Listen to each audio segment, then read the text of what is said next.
독일은 오랜 기간 일본에 상당히 우호적이었습니다. 독일 교민이 트위터에 남긴 말입니다. 독일의 수도 베를린에는 한국인들도 낯설지 않은 풍경이 봄이 되면 펼쳐지곤 합니다. 바로 일본에서 심은 벚꽃 약 1만 그루가 독일 베를린 거리를 수놓는 것입니다. 이것은 일본이 오랫동안 독일에 투자해오며 독일과 밀접하고 다양한 경제적, 정치적 관계를 맺는 일본의 모습을 상징하고 있다고 전해집니다. 독일 지방의 큰 도시들인 뒤셀도르프에서도 본에서도 봄이 되면 벚꽃이 피며 일본의 날 행사가 열립니다. 이러한 것은 독일의 전반적으로 일본에 대한 이미지가 좋다는 것을 의미하며 양국의 우호적인 관계를 보여주고 있다는 사실을 독일에 가보면 느끼게 되는 것이죠. 일본은 다양한 사업에 자본을 투자했으며 그 가운데 자국의 좋은 이미지도 독일에 심어놓은 것입니다. 반면 한국은 독일에서 받는 평가가 일본보다 확실히 저평가되어 있다는 것이었습니다. 2013년 영국 BBC의 조사에 의하면 65%의 독일인이 한국의 부정적인 평가를 내리고 있는 것으로 조사되었습니다. 사실 이러한 수치는 한국인들이 크게 놀랄 만한 조사 결과입니다. 왜냐하면 한국에서는 독일과 일본을 비교했을 때 극단적으로 독일 편을 들기 때문입니다.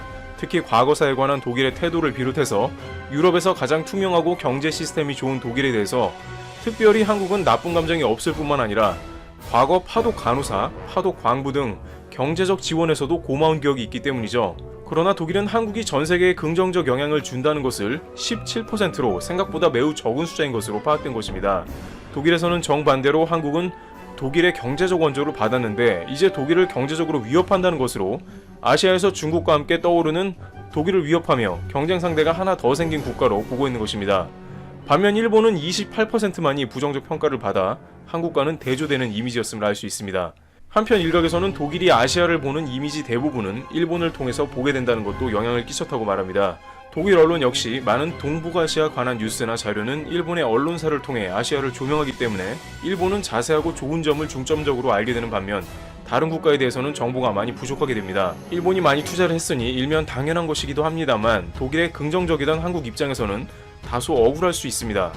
그러나 이렇게 철옹성 같던 편견은 최근의 사태로 인해서 완전히 한국에 대한 평가가 바뀌기 시작한 것으로 보입니다. 특히 한국을 민주주의 시스템이 제대로 작동하여 투명하며 의료 시스템에서 독일이 본받아야 한다고 주장한 것입니다. 독일의 언론 슈피겔은 하루가 멀다고 한국이 어떻게 이 사태를 초반부터 지금까지 컨트롤해야 하는지 조명합니다. 많은 이들은 한국, 중국, 대만 다 같이 잘했다고 말하지만 독일 언론들은 거의 메인 기사로 한국만 보도하고 있습니다. 독일이 가장 이상적으로 생각하는 국가를 봉쇄하지도 않고 의료 시스템이 작동하는 한국으로 봤기 때문입니다. 그리고 한 가지 더 추가하자면 일본에 대해서 다소 실망감을 감출 수 없다는 평가가 자주 등장하고 있습니다. 그리고 이것은 언론뿐만 아니라 일본 주재 독일 대사관에서 나온 말로 국민들에게 극도의 주의를 당부하고 있습니다. 그러면서 한국과는 정반대로 불투명한 정보로 일본에 있는 독일인이 안전을 위협받는다면서 강한 경고를 하고 있습니다. 이것을 두고 SMP에 인터뷰한 도쿄 국제대 교수는 독일이 일본 당국 대처를 보고 민주주의 시스템이라고 하기에는 매우 어려운 상황이라고 평가했으며 이러한 정보 은폐는 독일 성향상 극도로 싫어하는 것이라고 언급했습니다. 지난달 독일 당국은 전문가들 수십 명을 한국에 파견해 상황 대처 능력을 직접 두 눈으로 보고 싶다고 했습니다. 또한 일본이 독일 시스템을 배운다고 왔지만 오히려 우린 알려줄 게 없다, 한국에서 배우라고 권했습니다. 이와 같이 불과 5년 전만 해도 한국은 독일의 그다지 좋은 평판이 아니었으며 그저 자신의 잠재적인 경쟁 상대에 지나지 않았으나 이제 한국은 자신들의 의료 시스템을 독일에 공개하고 도움을 주기도 하며 과거 한국 경제를 지원했던 은혜도 갚는 동시에 독일에서 인식하는 한국에 대한 이미지가 이전과는 비교도 안 되게 올라가는 국격 상승을 경험하고 있다는 것이 체감되고 있는 상황입니다. 또한 독일은 한국의 노하우를 배워 유럽 전체를 돕고 있는 선순환도 일으키고 있기 때문에 한국이 이번 사태를 통해서 유럽연합에도 적지 않은 긍정적 영향력을 끼치고 있음이 증명된 셈입니다. 이스라엘은 이와 관련 한국의 국가 이미지가 이번 일로 한층 개선되었다면서 한국은 미래가 밝다고 평했습니다. 티럴튜브 여기서 마치겠습니다. 감사합니다. 바다 밑에도 산이 있다는 사실 알고 계셨나요? 태평양과 대서양의 심해저에는 해저 위로 고도 1000m 이상 높게 솟아있는 해상이 존재하는데요. 대부분 현무암으로 이루어져 있고 가파른 사면과 적은 정상부를 가지고 있다고 합니다. 서비 때는 판이 다른 판 아래로 가라앉는 지역을 말합니다.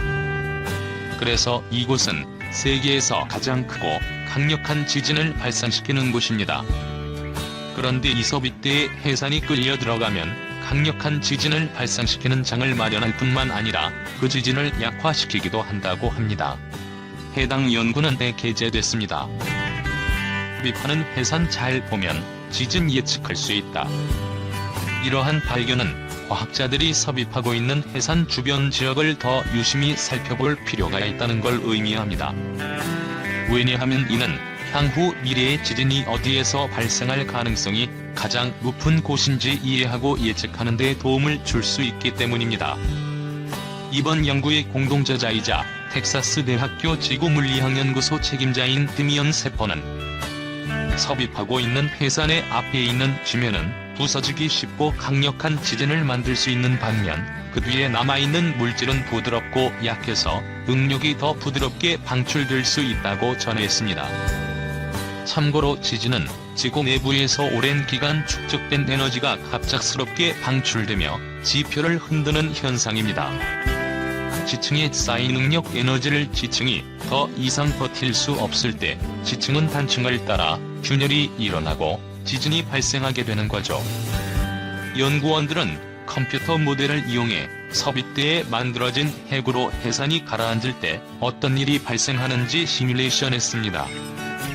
이 모델에 따르면 해산이 핵으로 가라앉을 때 지면의 앞쪽 부분은 부서지기 쉽기 때문에 천천히 전진하며 물을 짜내고 다져지는데요. 그 뒤에는 해산은 부드럽고 젖어있는 침전물을 남겨놓습니다. 섭입되는 판에서 힘이 축적되기 때문에 단단하고 깨지기 쉬운 암석은 강한 지진의 근원이 되는데요. 반대로 해산 뒤에 있는 약하고 젖어있는 침전물은 이러한 지진이나 여진을 약화시킬 수 있습니다.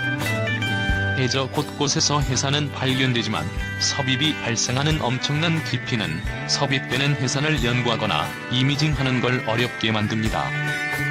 그래서 지금까지 과학자들은 해산이 섭입대에서 발생하는 지진의 규모나 방식에 있어 어떤 영향을 미치고 있는지 확실히 알지 못했습니다. 본 연구에서는 섭입하는 해산의 컴퓨터 시뮬레이션을 하고 지구의 응력과 주변 물질 내의 유체 압력 사이의 복잡한 상호작용을 포함해 주변 암석과 침전물에 미치는 영향이 무엇인지 연구하며 문제를 해결했습니다. 컴퓨터 시뮬레이션에 넣을 실제 데이터는 일본 근해에서 이루어진 과학 해양 시추를 통해 섭입대에서 채취한 암석 샘플에서 얻었습니다. 연구원들은 이 컴퓨터 모델 결과가 그들을 완전히 놀라게 했다고 밝혔는데요. 그들이 예측한 지진의 거동이 실제 지진의 거동과 일치했기 때문입니다. 약해진 암석이 남겨진 해산의 뒤쪽 부분의 물질들이 거대한 지진을 축소시킬 수도 있지만 연구원들은 이것이 슬로우 슬립으로 알려진 지진의 한 종류의 주요한 요인이 될 수 있다고 합니다. 참고로 슬로우 슬립이란 지갑 안의 경계면이 서서히 움직이는 현상으로 2011년 동일본 대지진을 일으킨 원인으로 지목되고 있습니다. 일본 대지진 당시 일본 해양의 북미판과 태평양판이 이루는 경계부에서 슬로우 슬립으로 단층이 30에서 50m 움직였고 이로 인해 지진과 쓰나미가 발생했다고 합니다. 이러한 슬로우 슬립의 느린 움직임은 독특하다고 하는데요. 며칠, 몇 주 심지어 몇 달간 전개되기 때문입니다. 이번 연구는 해산과 같은 지각의 지질 구조가 지진 활동 전체 범위에 어떻게 영향을 미칠 수 있는지에 대해 입증한 결과입니다. 뉴질랜드 지질연구소와 UTIG의 연구원인 라브로 월리스는 모델 예측은 해산과 관련된 작은 지진과 여진이 일어나고 있는 뉴질랜드에서 우리가 보고 있는 것과 잘 일치한다고 말했습니다. 이번 연구를 이끌었던 캐나다의 국립지질조사소의 챈서는 우리는 여전히 지진 활동의 패턴을 더 잘 이해하기 위해 고해상도의 지구물리 영상과 해상 지진 감시가 필요하다고 말했습니다.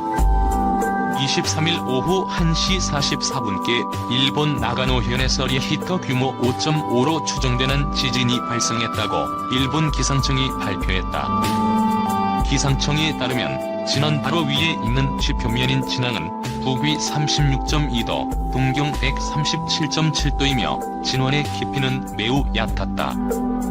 이번 지진으로 나가노현 중부에선 진도 4의 흔들림이 관측됐다. 진도 4는 대부분의 사람이 놀라고 전등을 비롯해 매달려 있는 물건이 크게 흔들리며 안정감이 부족한 상태로 놓인 물체가 넘어지기도 하는 수준이다. 나가노현 북부와 남부, 기후현 다카야마시 등에선 진도 3의 흔들림이 관측됐다. 일본의 지진 등급인 진도는 특정 장소에서 지진으로 인한 흔들림의 상대적 세기를 나타내는 지표로 지진의 절대적 에너지 크기를 나타내는 리히터 규모와는 차이가 있다.